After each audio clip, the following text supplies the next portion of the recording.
Good evening, everybody. Welcome to the Rebels Truck Series, the Hardline Transport Solutions Rebels Truck Series. I'm Eddie Smith, your host tonight. We're going to have a lot of fun under the lights here in Kentucky for what is going to be a really fast-paced race here to start off the playoffs, first round of the playoffs. And we're going to start at a really fun track in Kentucky. In the trucks, it doesn't really get too much better than that. So let's go ahead and hop right into the grid as we've got guys ready to roll. Got to give out the awards. Your Chuck Pegleg Pole Award winner is going to go to Sean Cool with a great lap time. Outside the front row is Jonah Colbert.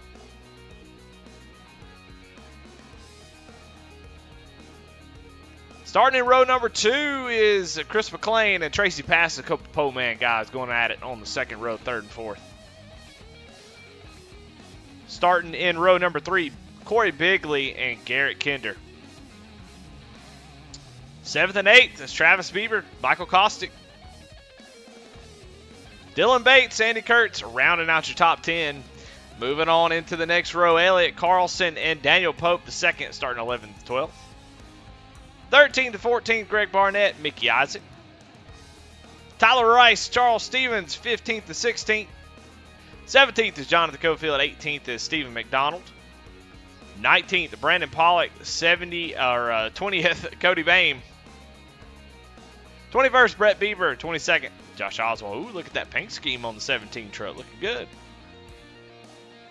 Mike Veith in the 9. Brandon Wallace, 24th. 25th is David Jones. 26th, Spencer Gay. 27th, Lance Sponberg. 28th, Gary Wright.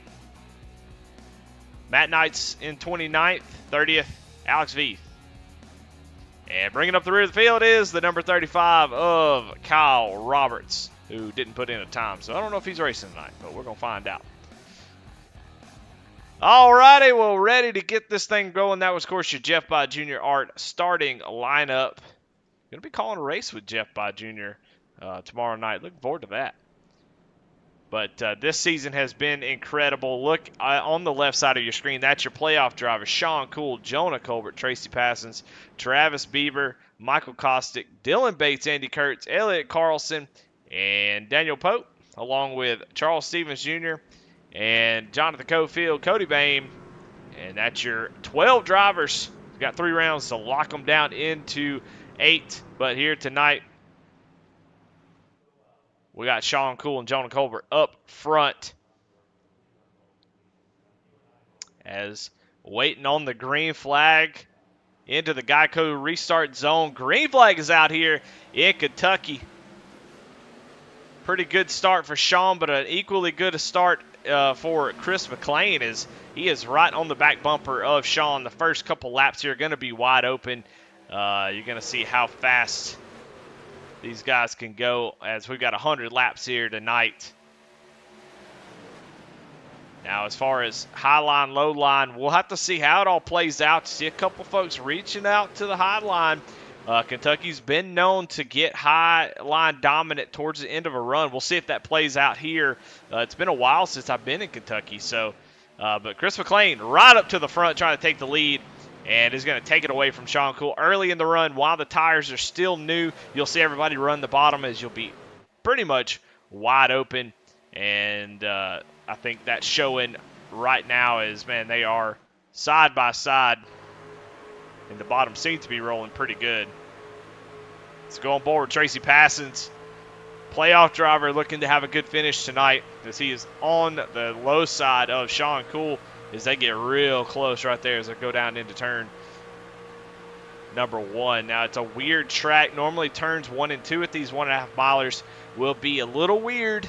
You'll have to let off, and 3 and 4 is usually wide open. Kentucky, it's different.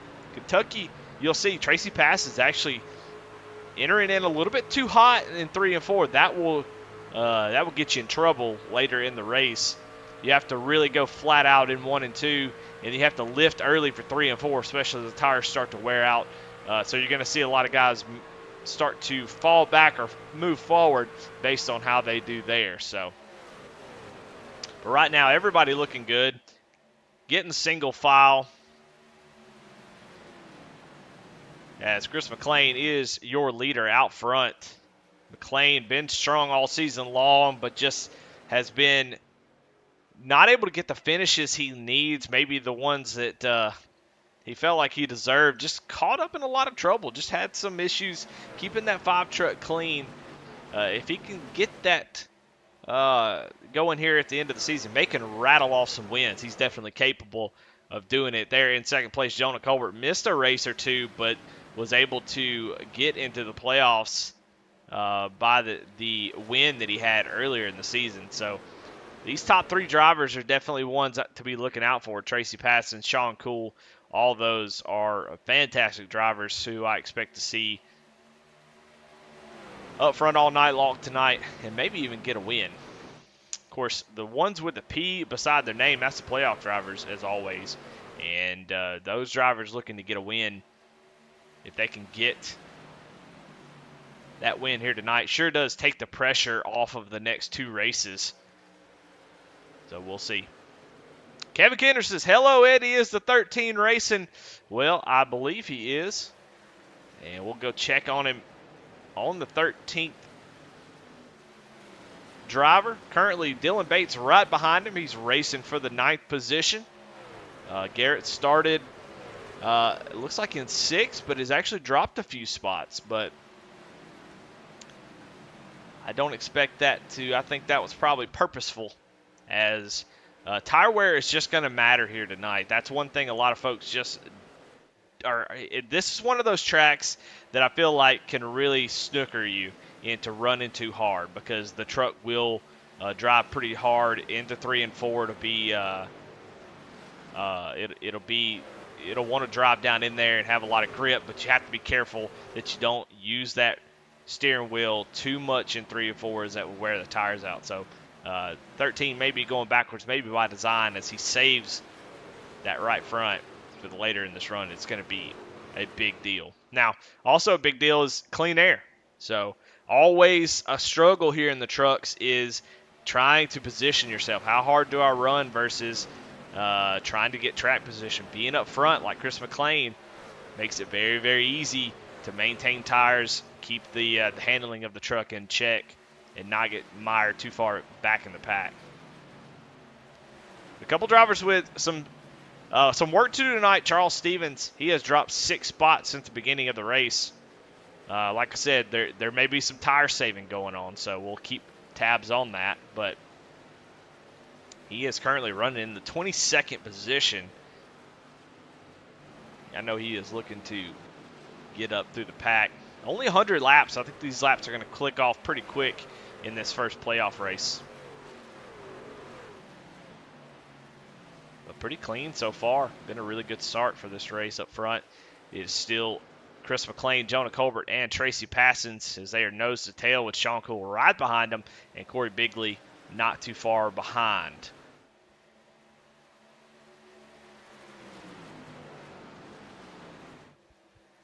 Now, normally in these races, what I think these guys are doing, I think Chris McLean, wanted to get out front, so he was aggressive on those first 2 laps as the tires were cold. But as the tires start to wear, these passes are going to be difficult to really make. So what I think these guys are doing right here is I think they're just riding in a line, just following each other. If they get a run, just kind of lift a little bit, maybe give the guy shoved into the corner. But if you're Jonah, Tracy, Sean, just riding a line. Pull away from the pack as the tires start to wear. You can see the gap already starting to fall pretty quickly for some of these drivers. And pull away from the pack. You get up there and battling for the lead here early in the race. It can really keep the pack right behind you when you may be able to pull away. So I think that's what these guys are doing.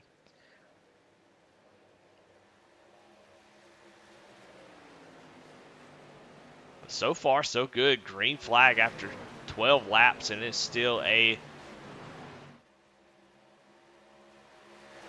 anybody's race up front.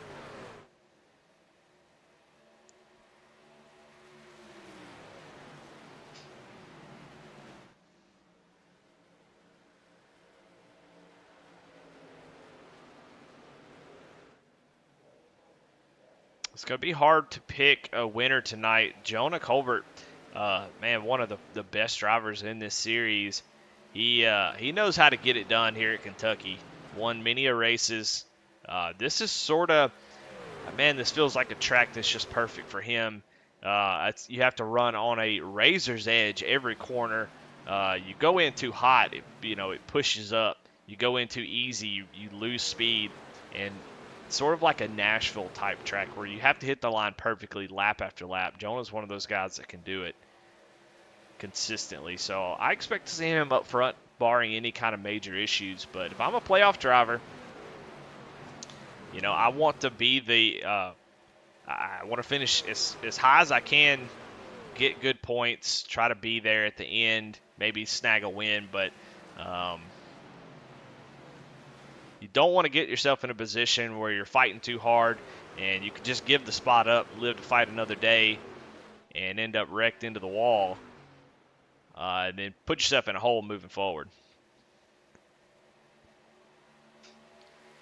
So far, it seems like passing going to be at a premium. We've got a battle maybe brewing here with Sean Cool, as he was getting right close to Tracy passing. We've seen Tracy exit off the corner a little bit higher than the others. Wondering if that right front's starting to heat up a little bit on that 53 machine right here. Just so tight. It doesn't look that way, but it is a scary, scary turn. Starting to see Jonah and Chris start to break away. You see there. Oh. You see there, Sean off the throttle for just maybe half a second, trying to carry as much speed through that turn. And then here you can hear way off the throttle. Tracy actually drives a little bit too deep into the corner. That's going to open the door for Sean here as they come off the corner. Going to get to that left rear quarter as they go down the front stretch. That's how you're going to want to set up passes all night long, as you want to be able to get the run through 3 and 4 and get to the inside before 1 and 2. Just a textbook pass out of the 25 there. Now Tracy going to be under fire from the 28. Corey Bigley right to the back bumper of the 53. So we're starting to see guys start to fade a little bit while we're seeing others moving forward. Here comes Michael Kosick to the outside of Corey Bigley. Drives hard down in the corner. Corey's going to be able to hang on to that spot. Going to slide up in front of the 8. And the 8's going to get a run on him again. He's going to be able to get there before the turn. Not going to be able to do it. 28 going to have to give the bottom up to the 8. But Corey does a great job on the outside. And is able to hold off the charge from Michael Kosick. Right now, out of your top 10, 8 of them are playoff drivers. That goes to show you why they're in the playoffs. Chris McLean and Corey Bigley there in the 28. Only 2 drivers not in the playoffs. But it is getting racy right here. It's like Jonah has had some sort of issue. Corey going to bang doors with the 53. Jonah must have gotten into the wall, it looks like, because he has fallen back quickly. And now Jonah back to 3rd place as Sean Cool takes over 2nd. And man, we've got some great racing here as tires start to fall off.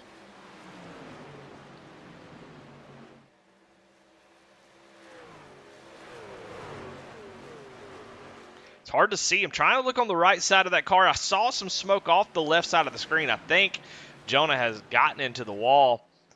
See if we can maybe see a little bit. Yeah, you can see a little bit of damage. There's a little bit of scrape on the right front there. So he definitely must have gotten tight and gotten in the wall. That's going to hurt his performance as we got almost 3 wide here. Dylan Bates down to the inside. A solidified championship. Oh, he's going to get into Corey Bigley as he hits the apron. And Corey with a fantastic save as he starts to go backwards. He's trying to defend. But here comes Travis Bieber down to the inside trying to take advantage. So Corey getting used up a little bit there. And now finds himself on the outside. He's going to get down on the door of the 114 off the corner. So, man, look at this aggressive racing. I love it.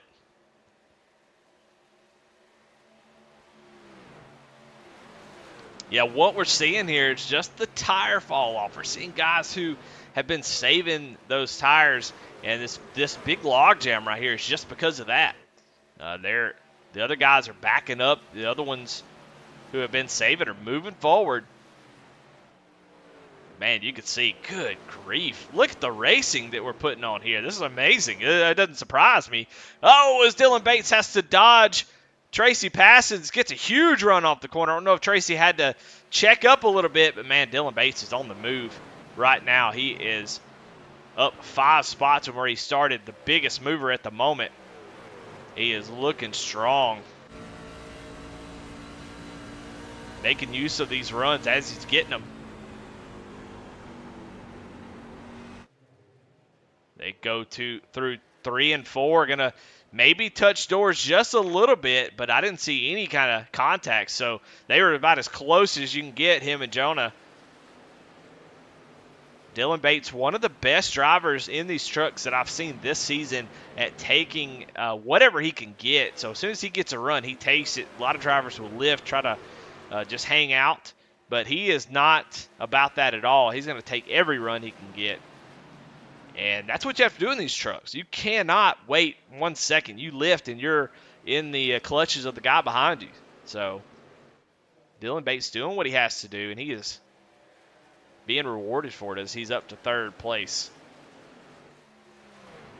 Chris McLean, though, out to a 1.2 second lead on the field. Shows his strength, but also the strength of Clean Air. And you can see he is free of all the mess. He has no issues. As you see, he is just cruising. No stress on his face. A little bit dark in there, but he's got it made right now. Going to get ready for green flag pit stops at some point. But, man, he's got it made just hanging out. Then you go back here for 5th place, and it is a barn burner, as we've got a battle for 2nd as well, but we're going to keep it here. As, man, look at the drivers. Jonah Colbert, Tracy Passons, early leaders now falling back into the clutches of all these drivers that have all that include Andy Kurtz, Daniel Pope, Travis Beaver, Elliott Carlson, and Garrett Kinder. It's just a logjam, a lot of nowhere to go. Let's go on board with Garrett Kinder.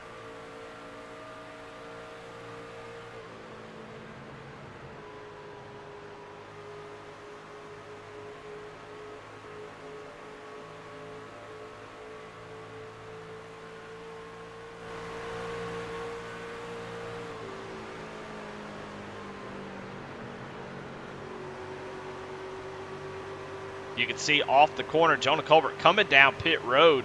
So the 31 already heading down pit road, knowing his tires are shot. Needs to come down and get new rubber.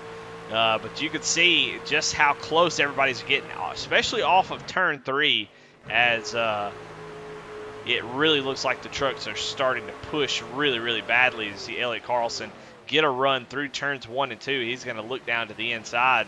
That is a playoff driver moving forward. Travis Beaver just kind of hops up out of the way. And that's going to open the door for Garrett Kinder to come along as well. These guys moving back forward as Chris McLean coming down pit road along with Tracy Passons. So pit stops already starting. Jonah has opened the floodgates. Chris McLean going to come down pit road and get 4 tires. You see a couple drivers pitting also that are kind of got a log jam on pit road.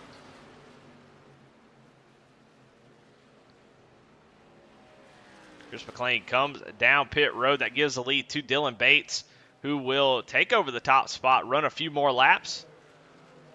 I would imagine the difference is going to be pretty rough, as their best laps are about 31 flats, and the last laps are all really high 32, so almost 2 seconds off the pace after just 30 laps. So those tires are going to be a huge advantage for those who have come down pit road.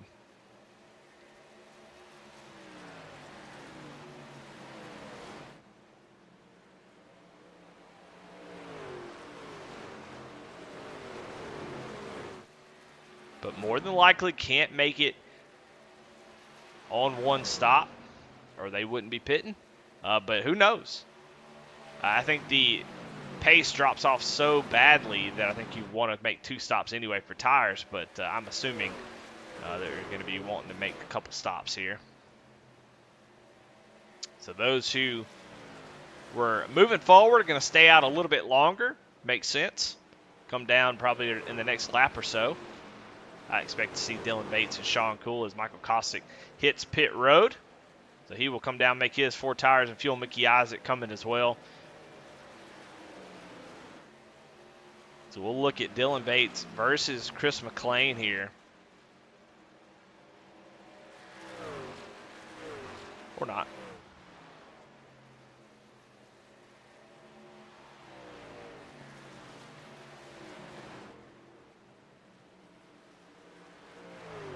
Last lap, Chris McLean ran a 31.2. Dylan Bates' last lap is a 32.8, so a big, big difference. As here comes Andy Kurtz, brings that 05 Chevrolet down pit road.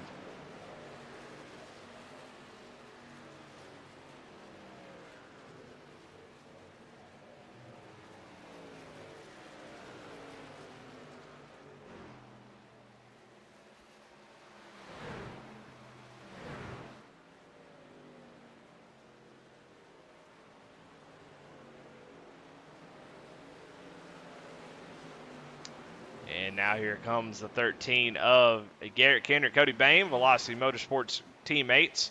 Coming in together, 43 of Brandon Pollock as well.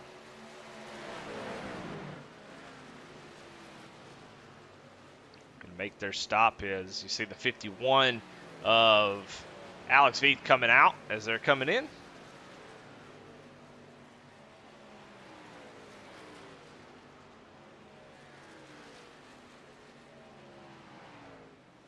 And here comes your leader, Dylan Bates, along with Sean Cool. So those guys coming on down pit road. Jonathan Cofield going to continue to stay out. He'll assume the lead. That's pretty much all of the SPM bunch.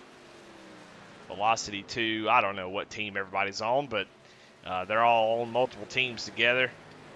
But that whole team comes down. That gives the lead, like I said, to Jonathan Cofield, who will hang out as long as possible. Try to catch a caution if he can. And you see Jonah Colbert right behind him. Going to get his lap back. Very crucial. Just in case we get a caution, you don't want to get trapped a lap down.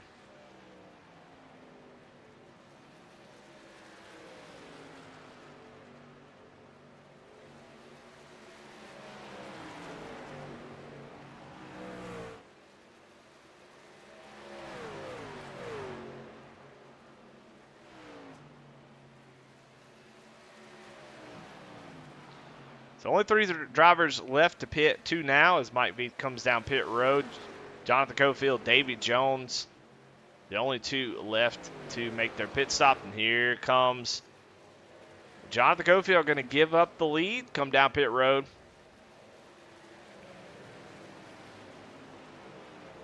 Spencer Gay also has yet to make his pit stop.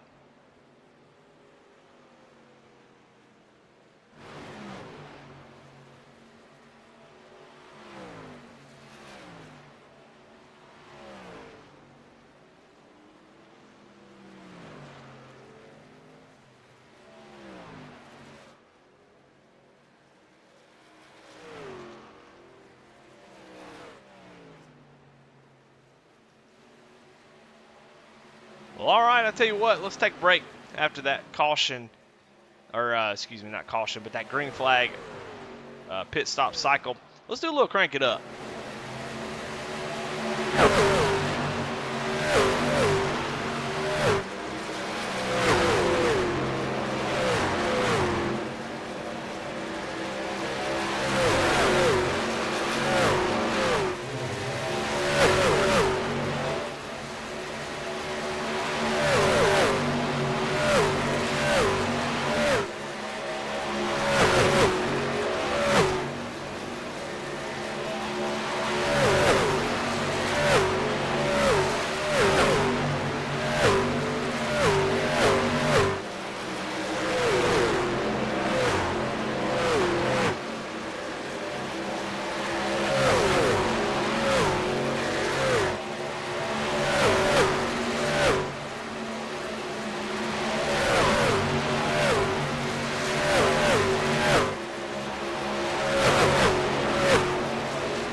McClain going to cycle back to the lead.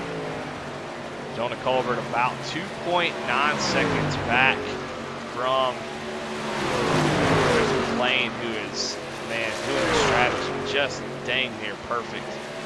As he's had a solid race since the beginning, just a dominating performance right now as he has a pretty massive gap over Jonah and Tracy, and then it's 6.5 seconds back to Dylan Bates in 4th place. So Chris McClain, man, doing a fantastic job here managing this race, getting out front early, identifying how important it was to be out front, and just putting on a clinic, man. This is great.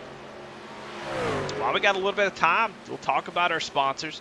Want to kind of cycle through them real quick. Of course, Hardline Transport Solutions, want to thank them. Jeff Byatt Jr. Art for the starting grid along with the best paint. We got the Dark Horse Motorsports Hard Charger Award. Want to thank them as well. Chuck Peglick with the Pole Award. No Neck Bash Repair with the Hard Luck Award. And, of course, the post-race show presented by Flexible Freight Solutions. Want to thank all of our sponsors and everybody who supports this league. It wouldn't be anything without them, so definitely appreciate them. Let's go back and look at this battle.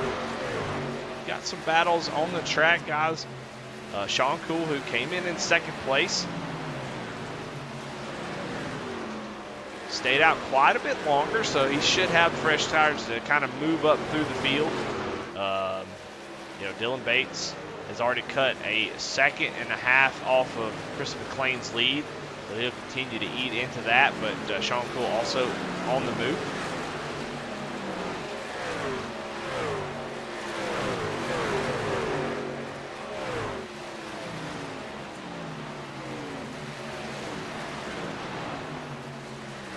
It looks like Elliott Carlson may have had Elliott, he's back on the track, having a connection issue, disappeared for a long time. So scary moment there for a playoff driver as he almost loses connection. He was gone for a while, so but he is back now, and he is fighting here with Mickey Isaac and Brandon Pollock is all for position. This is the 11th, 12th, and now 13th position.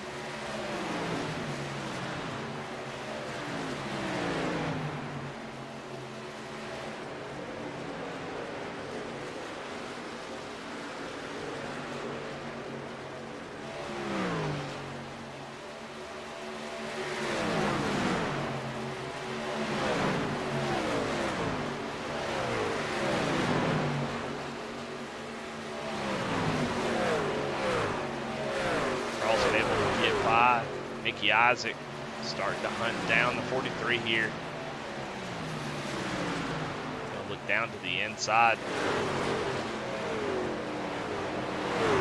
Very pointed move there. Definitely had every intention of, hey, I'm gonna go right here. Hopefully you're not there when I get there. Just drove right down to the bottom. The 43 gonna fight there on the outside, trying to hang on that position. Grabs the wall as they enter into turn 1 and 2.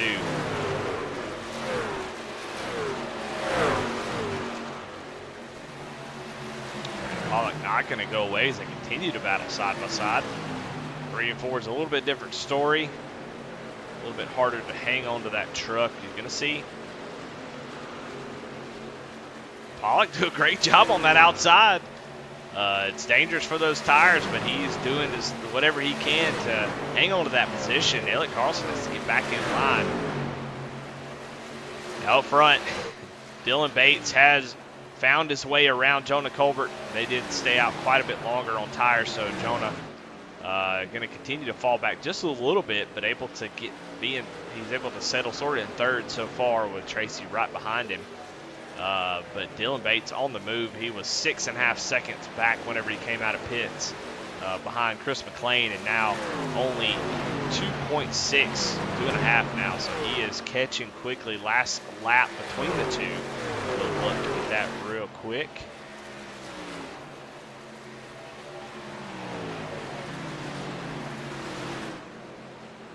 And you can see the difference there between McClain last lap, 4 tenths faster, 4.5 tenths that Dylan Bates was over the leader.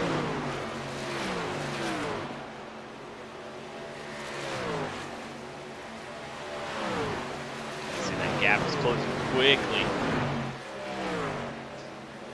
So, unless something changes and Dylan Bates' tires really fall off a cliff, he's going to catch Chris in the next couple laps. So, and I'm telling you, Dylan has shot through the field. We'll look at the most positions gained. Cody Bain won another playoff driver. He has gained 10, but Dylan Bates right behind him with 7 positions.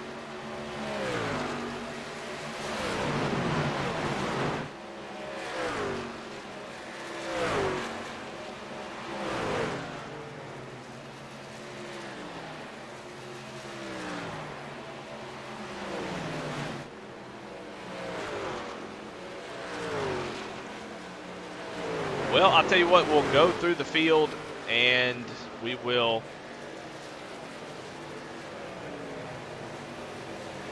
talk about a couple of these drivers that are playoff drivers as we kind of have a lull here waiting on the next green flag cycle. But Dylan Bates currently your top playoff driver right now, running in second. We just talked about him moving up through the field, a second and a half back from the leader. Jonah Colbert started up front, was really strong, been in second most of the race.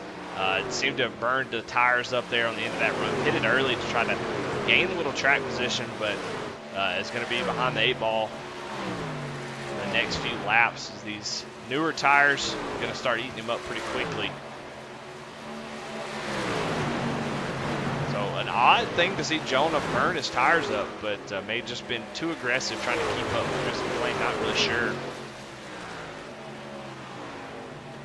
He's going to have to really baby those tires here on this run. Hopefully he'll be pitting in the next 10 laps or so, and so he'll be able to get down pit road, get 4 new tires, get back at it. The other playoff driver is going to the outside of him right now, gets into the wall, going to grab a little bit of the wall off of turn 4. He's going to try to block the 53. Comes down, 53 going to kind of have to check up, and that's going to open the door for Daniel Pope.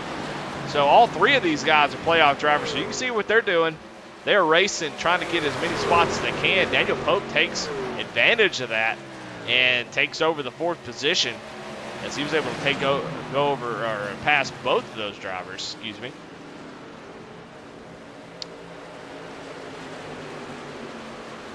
These 2 drivers have really shown themselves to be the ones to beat.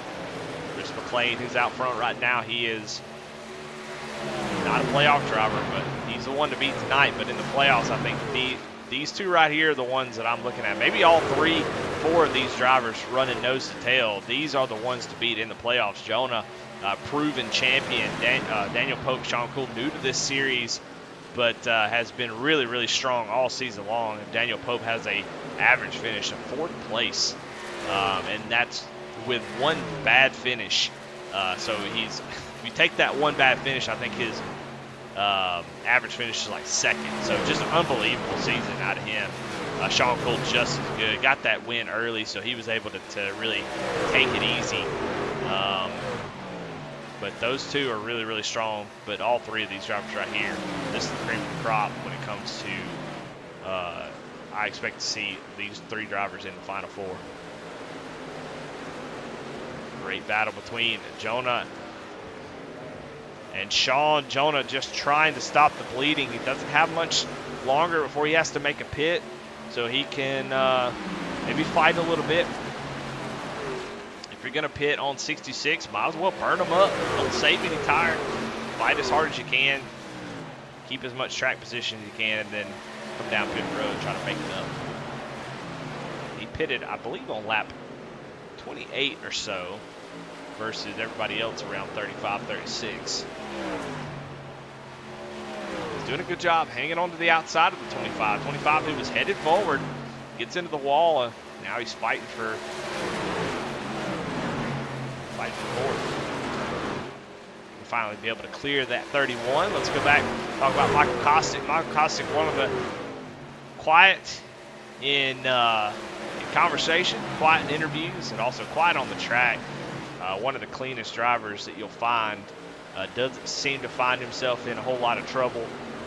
And at the end of the races, as Tracy passes, gets into the wall, we're going to see that all night long as these tires start to wear out. But Kostick is another one that I expect to see in the playoff Final 4. I mean, there's just too many drivers in not enough spots for this championship final race, because Michael Kosik is one of those that there's a lot of guys who need to get up front and need to get up there quickly, and they need to win. Michael Kosik is perfectly fine finishing in top 5, being consistent, and he'll get a win when it presents itself. He is very, very patient. We'll go up front, though. We got a battle for the lead as Chris McLean battling side by side with Alex Veith. And Dylan Bates is right behind him. So we're going to have a battle for the lead. So we're going to focus. Oh, my goodness. Why in the world did 51 make contact with the 91? Not sure what that was about. That was a little odd, but 51 doored the 91. Couldn't really see, so not really sure what happened. May have gotten a little bit loose, but that was wild. Scary moment there for Dylan Bates. Dylan has run down. Chris McLean definitely has the fresher tires. And here comes Dylan Bates to take the lead and take a potential lock into the next round. It's going to slide up in front of the 5. The tire difference just too strong. I think the 5 will fight back here, but I don't know if he'll be able to hold it. But here comes Chris McLean with a run down the front stretch. See what Dylan Bates decides to do here. Drive it in on the outside. Going to try to tuck back down. Chris McLean takes that lead back. From off the corner, though, here comes Dylan Bates again. It's right to the back bumper. Looking to the inside. So close here as they come off the corner. Dylan not able to get there, but you can definitely see he's got the tire difference. Chris just making it very difficult. So you're going to have to earn it up front. Dylan going to fall back about a 10th or so, try to get another run here.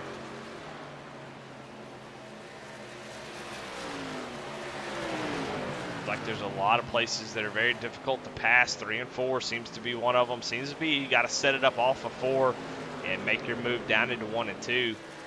Dylan way up the racetrack here. Actually struggling a little bit to get back to the bumper of the 5 machine.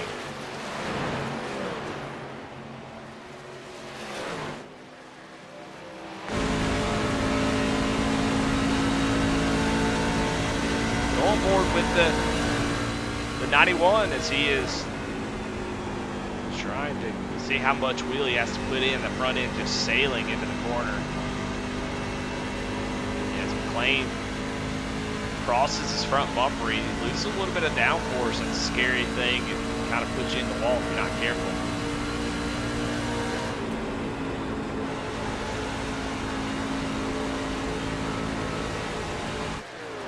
Dylan's got a run here, but it's going to get right to the back bumper. Going to go to the inside, but they've got Mike Veith right here. Oh my goodness, what in the world's going on? 91 going to look to the inside as they're trying to go around the lap car. Going to try to set a pick here off the corner. Going to be tight. The 5 going to get right to the back bumper. The 91 actually moves down and gives him room. That's a very nice move there, but they're going to be 3 wide. Oh, my goodness. Chris McLean into the wall. Oh, my goodness. Camera as Mike Veith gets into the 5 truck as they were 3 wide. And Chris McLean, big damage to the front end of that truck. As Mike Veith gets into the 5 truck, and I don't know what's going on here. Oh, Chris McLean going to come on down and take his pit stop. That's probably a really good decision. Get that fast repair and get back into this thing, and oh, he got in there pretty hot. I think they might have got it for speed. It's going to be close. We'll see if he did speed.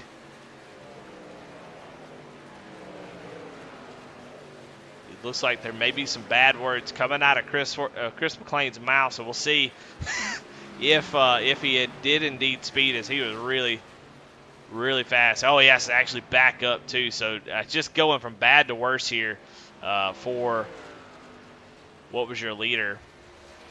We'll go back and see if we can watch that, if I can catch it while it's bouncing. God dang it. Let's go back and see exactly what happened.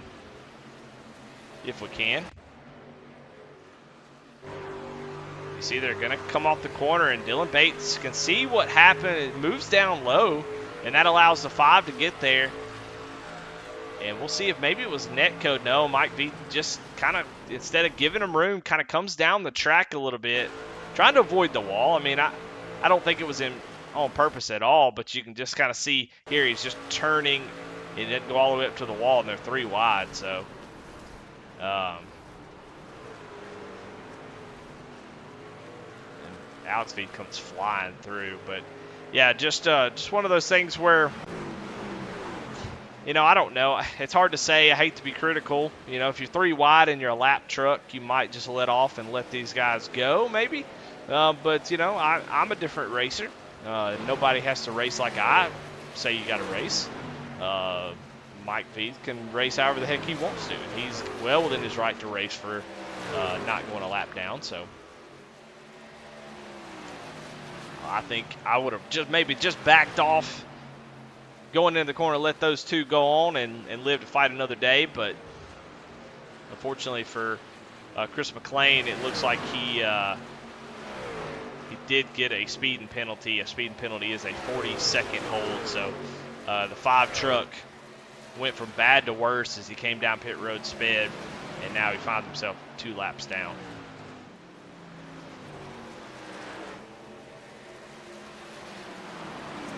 Got guys making pit stops here.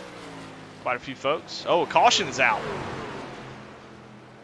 Caution is out, and it looks like it was Mike Veith and Lance Spunberg. Let's go back and see what happened.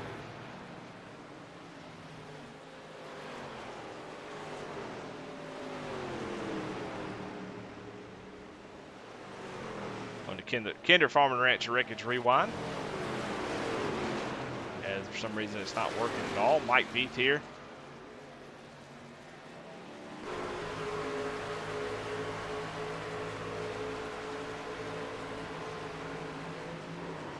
Yeah, and it's, oh my gosh, and Lance Spunberg flying around, goes to the Shadow Realm and back. Unfortunately, that was not, that's not Mike Veith's fault at all. That was a netcode issue, no doubt. So, I could be a little critical about the first one, but the second one I couldn't really be that critical as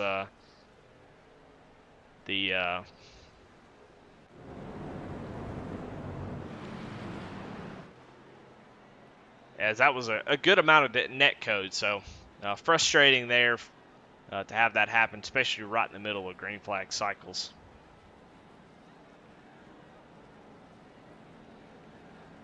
I don't think anybody had made their pit stop. I think Davy Jones was the only one to come down pit road. I'm not really sure.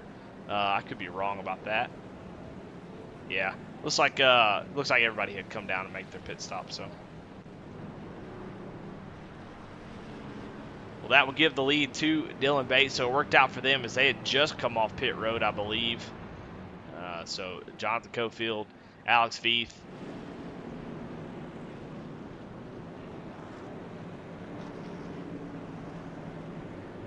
It's going to work out pretty well for them, I think.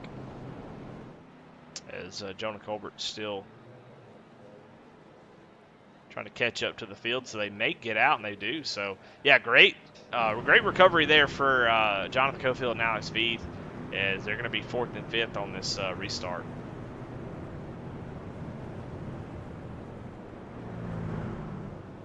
Yeah, I want to go back and watch that incident one more time, but I want to watch it from Lance Spunberg.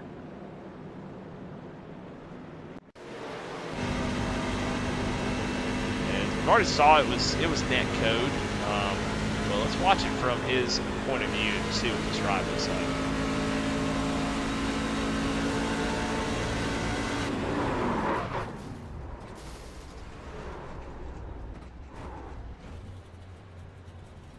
My goodness, what an insane wreck there is. That was just crazy. Go back and watch that from the far chase view one more time. See, Veith comes down just like he did before, but there was just there's a child-sized gap between the 2 trucks. So netcode's been pretty bad here lately.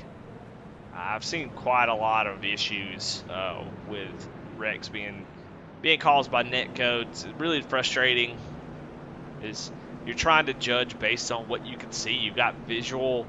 You're looking out the window. You can try to, make a decision how close you want to get to a truck because of what you can see and the distance that you see there.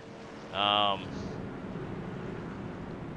with netcode, the server thinks that the truck is in a different spot than where you see it, and so you go up thinking I've got plenty of room to get close, and then because it's confused, that's why you see the violent contact like you see. So where normally you go up and you make contact and it's fine, but whenever it's netcode, it's just worse because the server is just confused.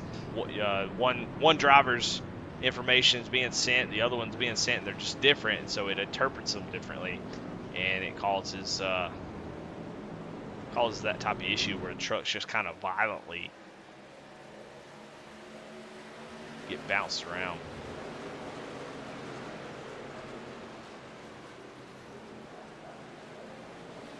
But Dylan Bates going to reassume the lead, going to have fresh tires. They just came out of pit road. Couldn't have been a better time for that to happen for the 91. So pretty good break for them. Not so much a break for Jonah Colbert, Michael Kostick, maybe Travis Bieber, Andy Kurtz. Those drivers who came down early, they're going to have quite a 2 or 3 laps of green flag racing on their tires. Going to give them sort of a disadvantage, and they're going to have to. Looks like they're going to be starting behind some lap cars too. So it looks like there's a timing and scoring issue as well. Whenever the caution came out, based on what iRacing says, you can see that the scoring is all jacked up, as it looks like there was a bunch of waiver rounds too.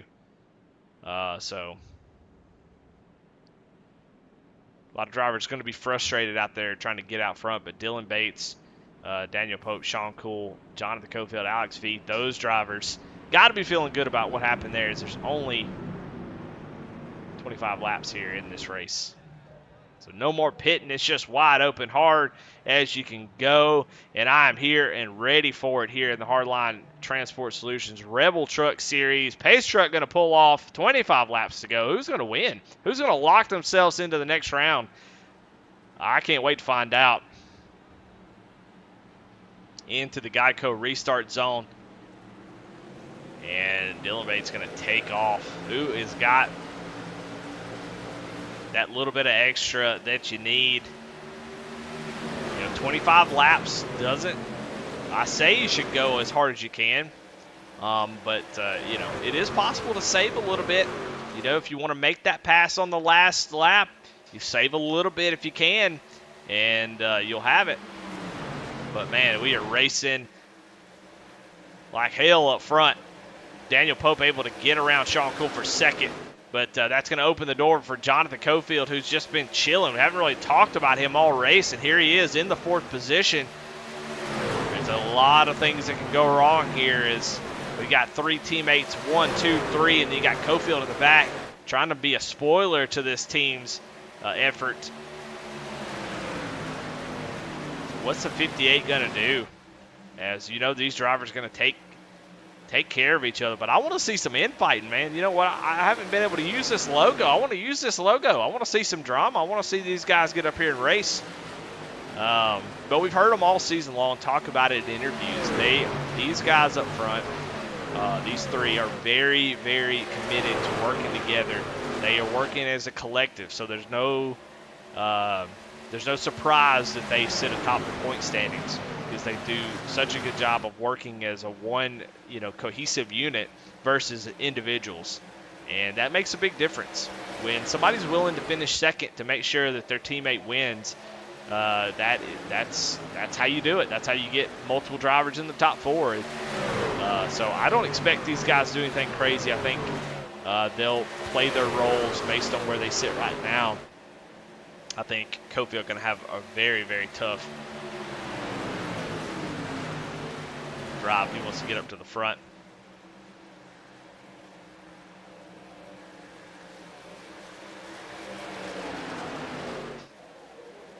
just nose to tail right here from the top 4. Not really doing much of anything at the moment.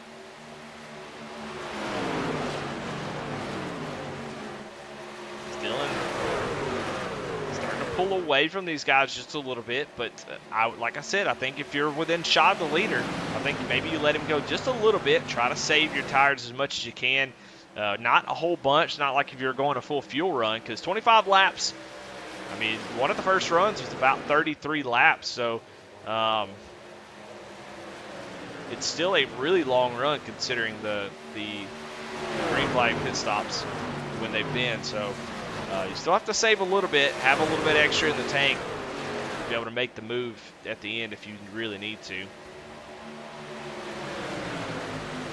I want to highlight Alex Veith, man.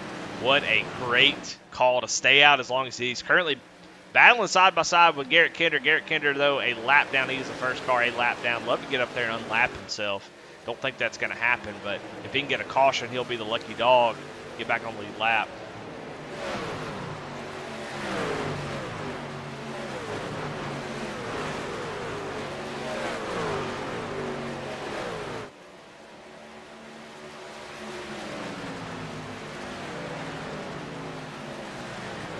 Before we get to the end of this race, let's go look at an incident that may have occurred between Jonah Colbert and Elliott Carlson. Let's go back and see if we can find out maybe what happened here on the Kinder Farm and Ranch Wreckage Rewind. This is under caution. It's about 10 seconds back, so we're going to happen upon it pretty quick. Let's see if we can maybe see what happened. I see the incident on the track. Not really sure as everybody's getting caught up to the field. There's like the number 8. Goes around Michael Kostick. It says there's an incident here, but I'm not really sure what the incident was for.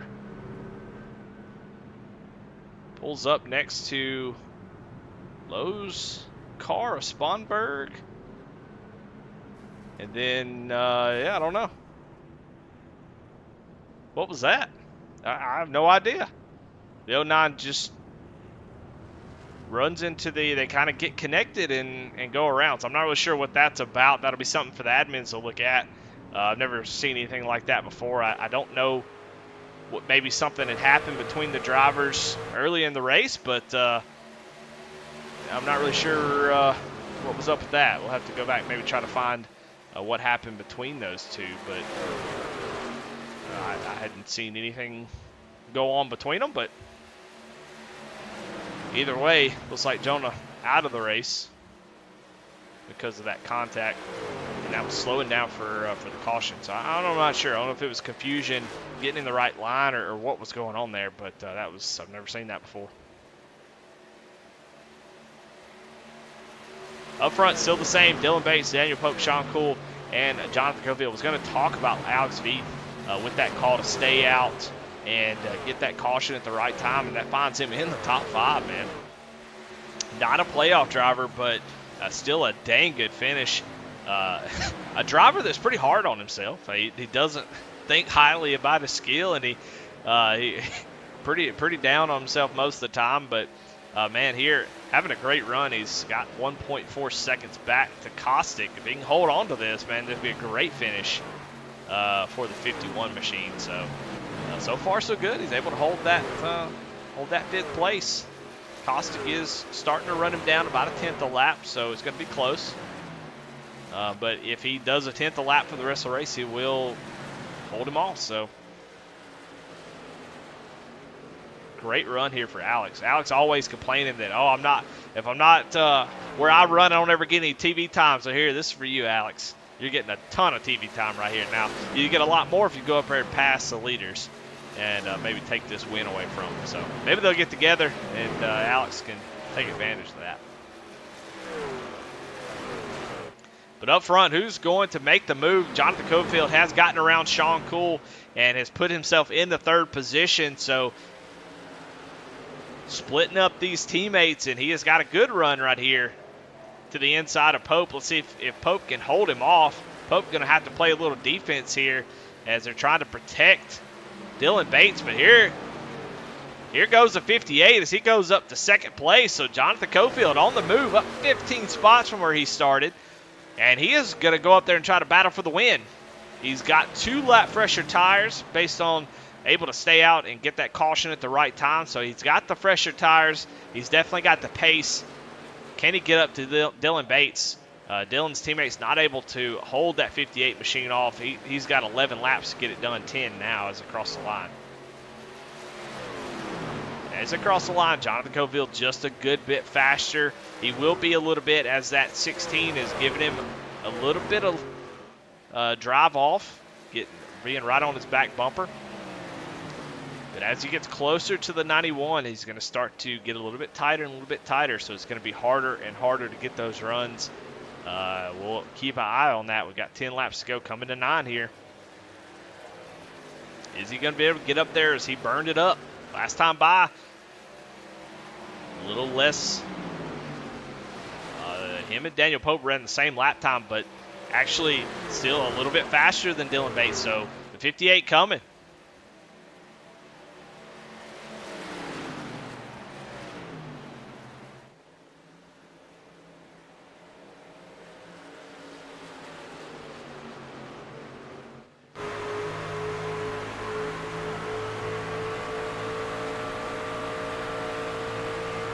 Trying to make use of this draft that he's getting down each straightaway. Oh, Dylan Bates going to get a little bit of that apron. That's going to help Jonathan catch up a little bit.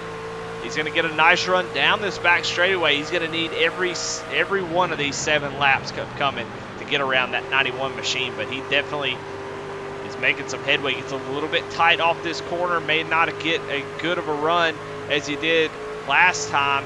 That may open the door for the 16 behind him. Sean Cool is starting to fall back pretty far as here comes Michael Kostick going to the inside of Alex V. So this is a battle for 5th position. Kostick has gotten around him. Andy Kurtz not too far behind in that white truck.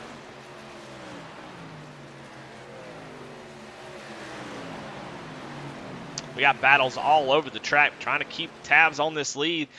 Actually, the last lap, Dylan Bates was a good bit faster.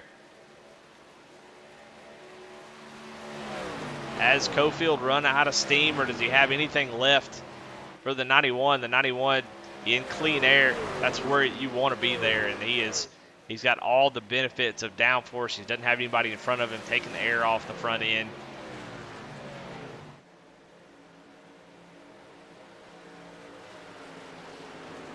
Dylan Bates starting to pull away slowly, a little bit faster than the 58 last time by. So it's like Jonathan Cofield gave it all that he had, able to get up to second, but may just be out of time and maybe out of tire. Somebody that talked about the 78 here of Cody Bain, currently battling side by side with Tracy Passons. A lot of history here. I don't know if these drivers get along that well. So here, playoff drivers battling it out here at the end of the race. They were able to get by pretty cleanly. Brandon Pollock also having a good run. Going to follow him right along. But Cody Bain up 11 spots from where he started. He's having a hell of a run in that 78 velocity Bass Pro Shops machine.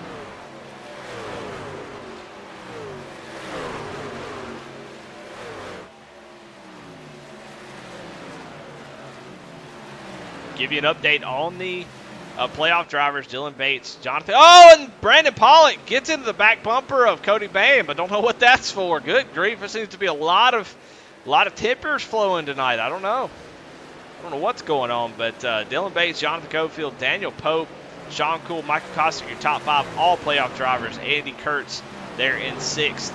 Also a playoff driver. Cody Bain in 9th. Tracy Passing in 10th. Travis Bieber in 11th. And some playoff drivers having some trouble here tonight is Charles Stevens Jr. and Elliott Carlson, who are both a lap down. Charles really hasn't been much of a factor here tonight, so don't know exactly what happened to him, but he's going to have some work to do moving forward. Back up front, though, battle for second. Starting to heat up. Daniel Pope right to the back bumper of the 58 machine. What's he got?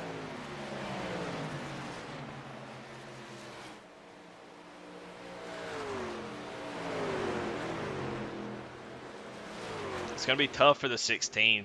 There's, at this point with the tires, the right front is starting to get pretty worn out. You just don't have what you need to get back on the throttle as quickly as you'd like. And then as you get tucked right behind somebody, it is so difficult to keep that momentum up.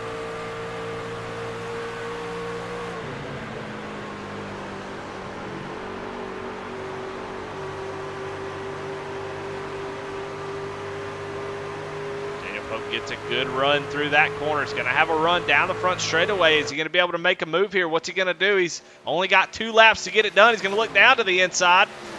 Going to be tough to enter in on the low side and make it work. The 58 should have a pretty nice line. Man, they are close off of turn 2, side by side. Final lap, though, as it go down into turn 3 and 4. We've got a battle for second place. Who can make it work? As they come off of the turn, Dylan Bates, though, is going to win here in Kentucky. And at the line, it's going to be Cofield gets second. What a great finish out of those 2 drivers side by side for a whole lap, and they were able to get it done. But Dylan Bates, though, is your winner, takes home the victory, able to outlast a lot of fast drivers, drove up through the front. To the front and secures a win, punches his ticket into the next round. He can just cruise the next couple weeks, no stress, doesn't have to worry about it. He knows he's going to be in the round of 8. So congratulations to the 91 as he takes over the points lead. Let's go through your results real quick.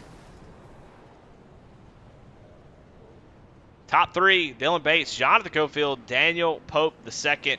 4th was Sean Cool. 5th, Michael Kostick. Alex Veith with a fantastic finish, able to hold off those late charging drivers and end up in 6th place. Corey Bigley Jr. in 7th, Andy Kurtz in 8th. Cody Boehm in 9th, Tracy Passons in 10th.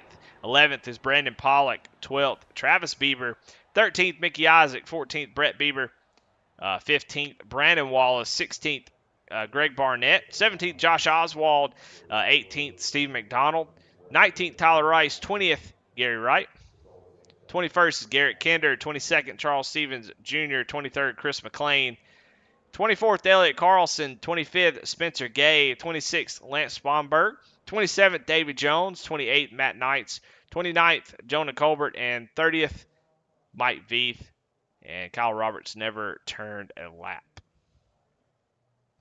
Well, as far as we got some awards that we got to give out tonight. So I'm going to start with the, if I can, I'm going to go right here to the paint of the night. And, oh, which one am I going to pick? I'm going to pick this boy right here, if I can get a dang camera that's any count. Anyway, that's your best paint of the night. Thanks. Brought to you by Jeff By Jr. Art. That's going to go to the 17 truck. We'll get him out into the light a little bit. But you can't get a dang camera to save my life. There you go, right there. We'll stop it. Good looking paint scheme. Love it. Always like what Josh does. So congratulations to Josh for having the best paint of the night. As far as the Hard Charger Award winner, well, I'm going to show you who's going to win right here. Alex Veith going to win the Dark Horse Motorsports Hard Charger Award. So congratulations to Alex. Fantastic run. Great call at the end. Got a little luck with the yellow flag and able to make the most out of it. Comes home in 6th. So congratulations to him. As far as the Hard Luck Award, man, I got to give it to Chris McLean, man. That's burns me up to see that kind of stuff happen. Not at who was involved, but just that it happened. He was having such a good run. And definitely not his fault, I wouldn't think. But because of that, and then sped down pit road right after. So unfortunately, I think he definitely deserves a better finish, but he's going to get the hard luck award. So just hate to see that as he ends up 23rd after those two incidents right back to back. But let's go ahead and get the post-race show presented by Flexible Freight Solutions going, and let's talk to some drivers, man. I got some questions. I got some interesting things I want to hear about. Let's start with our winner, Dylan Bates. We got Dylan in the booth. Dylan, you got a copy? Dylan Bates. Is Eddie in the booth? You got a copy? Yes, sir.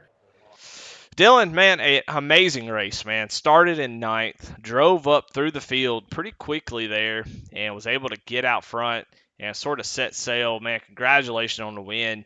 Man, talk about your race a little bit. How did it go? I don't think you qualified maybe where you wanted to, but didn't seem to have any issues getting up through the field. Talk about what it was like out there as you were trying to make your way to the front. Yeah, it was. I don't know what it is with these big tracks, but I struggle to qualify on these big tracks. So I was actually pretty happy with ninth, compared to my last couple races with this league. So, um, yeah, we started ninth, and I tried to really save early on there because I was planning on splitting the race into thirds like I did, and it kind of worked out. McLean short pitted, and our new tires just ran him down. It was a lot of fun playing that different strategy like that. It was kind of nerve wracking because you weren't sure what was going to happen. Like obviously that yellow came out when we were on pit road and weren't sure what was going to come of that, but it worked out. Yeah, and as y'all came off the pit road, y'all were 1, 2, 3, and you only had 25 laps to go. You know, you had the lead. What was your feeling though? Is you had all four, pretty fast drivers behind you.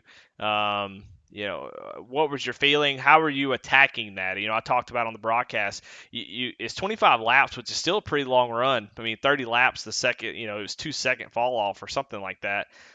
So you couldn't go full bore, but you also couldn't give up that track position, right?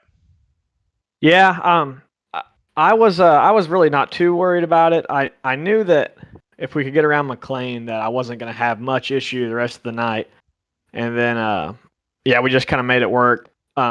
Whatever I was doing in 3 and 4 was just really helping the right front tire, and I really wasn't having a problem getting tied off 4 like a lot of the guys were. So that's kind of what saved my race. I think they were all better than me in 1 and 2. Honestly, I had that little advantage in 3 and 4, and that's kind of what worked for me all night. So you weren't worried at all on that last restart with 25 laps to go. You felt pretty good being out front.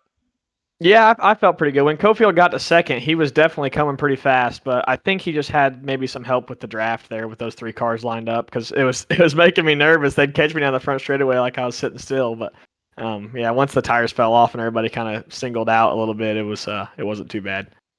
Well, congratulations, man! Punching your ticket into the round of 8. Now the next two weeks, you just show up and just have fun. Maybe help your teammates if you can. So it just takes the stress off. Talk a little bit about does that make you happy? Are you happy that that happened? I mean, I don't know why you wouldn't be, but does the stress change, or do you change anything at all? Just come in here next week ready to win. I wouldn't say it really changes anything. Obviously, I can help my teammates get in. That would be ideal too, but I'm not going to jeopardize myself from winning a race or anything like that, or losing losing a race per se. So I just it's all circumstantial. See how the races play out and see what we can do to help the other guys out and see what I can do to keep running well. So momentum and just building your confidence in these races helps more than anything, in my opinion. So it's good to keep the momentum going. Yeah, definitely seemed to be the favorite going into this playoff run, starting it off really strong. Congratulations, man. And who you got to thank? Who helps you get around the track? Yeah, just all the guys at SPM, Superior Performance Motorsports, 16 XCI, a little team me and Daniel have going, and a lot of good guys over there. Just Daniel Pope, Sean Cool, Corey, Elliott, all the guys that are running with us tonight. It's a lot of fun with those guys. Well, there you have it. Your winner tonight, Dylan Bates, locking himself into the playoffs, into the next round, and with just a dominating performance, able to take over the lead from Chris McLean there towards middle way through and then never look back. So let's talk to our second place finisher, Jonathan Cofield, and see what his thoughts were on the race. Cofield, this Eddie in the booth got a copy? Hey, bud, I got you. Man, y'all look like y'all were having a blast out there. It looked like a lot of fun. You got the joy of driving up through 15 cars, and with a little bit of luck there with that pit strategy, able to kind of start fourth on that restart. And man, you look like you had a new purpose in life. Is man, you drove up to second, but seemed to run out of steam there at the end. Yeah, Dylan was fast all night. It was pretty hard to do anything with him. Well, hell, Pope and all of them was pretty fast, but yeah, everything just kind of fell my way, I guess. Qualified 18th and drove up through there. Stayed out a little longer on the first run, which you know how iRacing is. You stay out just 3 laps longer. The tires are 4/10 quicker at the end, so I think I stayed out 4 laps longer and come out of the pits was 22nd and drove all the way up to 5th, and then decided, I'd got that far, so I'd try to pit when they did on the second stop. Well, able to take advantage of that drive through the field, take advantage of that caution, and then you had some new life at the end. It seemed like you were able to get around the first two. What do you think was the difference? Did you drive a little bit too hard, or did do you think it was just aero? Because you got up to him and then just kind of hit that aero wall. Is that what happened? I think I burned my stuff up. I told Pope I should have rode there behind him because he said Bates was saving, so I should have rode behind Pope for probably 3 or 4 more laps because he said he'd let me by because I'd probably burn my stuff up, which I did. So Well, second place finish, though, that is a good way to start this round of the playoffs. Love to have gotten that win and got locked in. But now Dylan Bates is locked in. He's going to go no matter what, but that gives you the top, spot out of the non-winners. So it's yeah. got to give you a lot of confidence going into the next round. A couple rounds to start off that strong gives you a little bit of chance to have some mistakes or unlucky stuff in the next couple races. So talk about that second place, how important it is to get those type of finishes here in the playoffs. Oh, it's very important. I don't like Kentucky at all, especially 3 and 4. I just could not figure out all night how to get around it.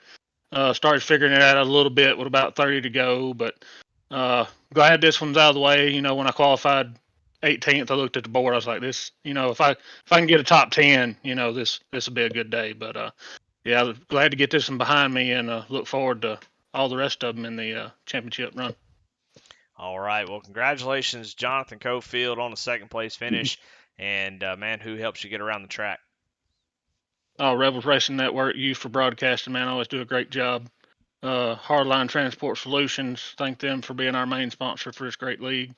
Kinder Farm and Ranch, Flexible Freight Solutions, Dark Horse Motorsports, No Next Fast Repair, Jeff by Junior Art, Chuck Phelps for being how awesome he is in this league. Cofield Asphalt Refinishing, Cofield Supply and Service, all my teammates at Bandits. That's about it, man.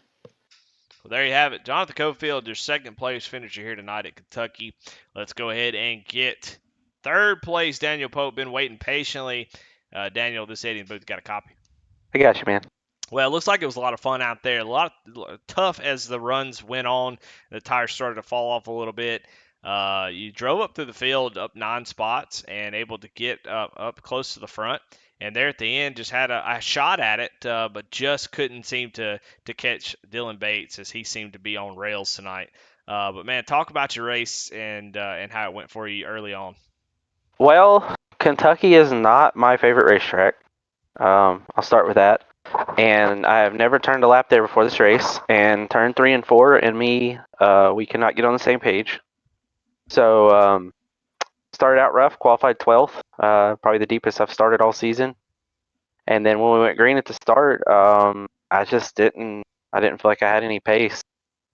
So I tried my best to just save tires and hope everybody come back to me to a degree, and just kind of slowly kept working at Sam, keep the tires under it and let other people make mistakes, and honestly got really fortunate with that caution there at the end, and wound up salvaging a third. I mean, I'll take it for somewhere that I felt like I was really terrible at.